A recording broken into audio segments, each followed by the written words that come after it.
मेहनत करना का मैं शौक है। 13 साल हो गए होटल बनाए ने, खावा तो रले कमानी है।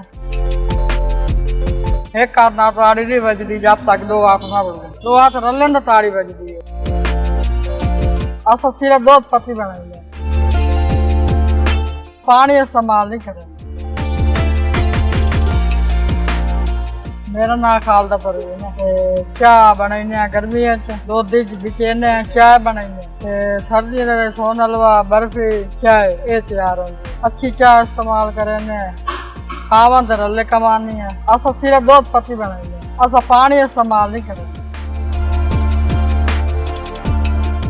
मेहनत करना मैं शौक है। मेहनत रले काम रले मेहनत कर। 13 साल हो गए होटल बनाए ने, चलेंदे पाए हैं। हर बंदे को पता है मेरा अपना खोल के हर ये मेरे सारे बिरा भाई बहना सब बांधे चाय पी रहे हैं, गप शप ला रहे हैं।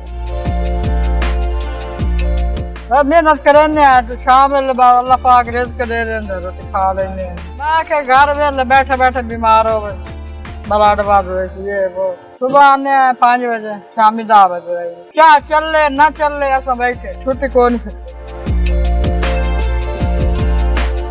मैं सही है दिविंदा है आपने मेहनत करो तुसा खामन दे रले कमाओ। मैं कमांदी बनी एक हाथ ना ताड़ी नहीं बजती जब तक दो हाथ ना बजे, दो हाथ रले ना ताड़ी बजती है, एक हाथ ना नहीं बजती।